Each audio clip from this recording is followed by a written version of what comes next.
আসসালামু আলাইকুম সবাইকে। তো আজকে আমি ডাল দিয়ে খিরাই দিয়ে একটা নতুন ধরনের ডাল রান্না করব। তো এই তো মসুরির ডাল আমি নিয়ে নিয়েছি। এগুলো সুন্দর করে আমি ধুয়ে নেব। একটু ভিজায় রাখতে হয় 2-3 মিনিট, 5 মিনিট ভিজাইলেই বেশি ভালো। তারা পরিষ্কার হয় অনেক সুন্দর। এই তো আমার ধোয়া হয়ে গেছে। তো এখন আমি চুলে আসলাম। তো চুলে দেওয়ার পরেই তো বলক এসেছে। তো ডালটা আমি কিছুই দেই নাই, শুধু ডাল দিয়েছিলাম। তো এখানে আমি হলুদ, আদা রসুন বাটা এবং এই আপনার লবণ আর মরিচ কেটে দিয়েছি। তো এটা আর কিছুক্ষণ এই তো আমি সবগুলো দিয়ে সুন্দর করে একবার নেড়ে দিলাম। নেড়ে দেওয়ার পর আবার ঢেকে দিলাম। এই তো দেখুন অনেক আরেকটু সিদ্ধ হবে। তো এটা তো আমি ঘটবো না ডাল ঘুটনি দিয়ে।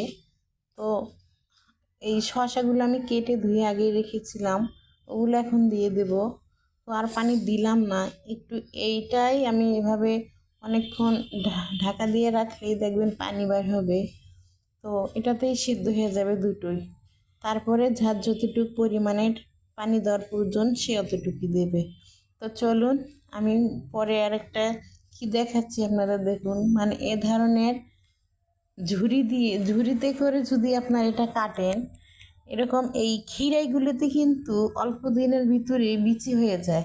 তো এই যে বিচিগুলো দিলে কিন্তু তরকারিতে খেতে স্বাদের থেকে দেখতে অনেক খারাপ দেখা যায়।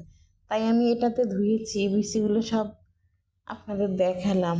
তো আপনাদের সুবিধা হলে এভাবে নিয়ে ধোবেন, তাহলে বিচি ছাড়া এগুলো রান্না করলে সুন্দর হবে। তাই তো আমি ঢেকে দিলাম।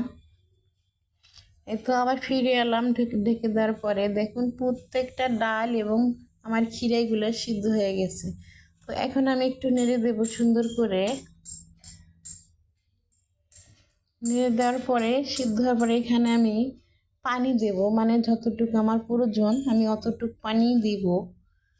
তো আমার এতটুকুই লাগবে তাই দিলাম। তো এটা আমি আজকে একটা বড় ডিস্কো পাতিলের উপরে নিয়েছি, কোনো কড়াই কিংবা প্যান দিইনি। তো এখন আমি ঢেকে দেব। এই তো এই চুলায় আমি রসুন পেঁয়াজ ভেজে বাগার দিয়ে দিলাম।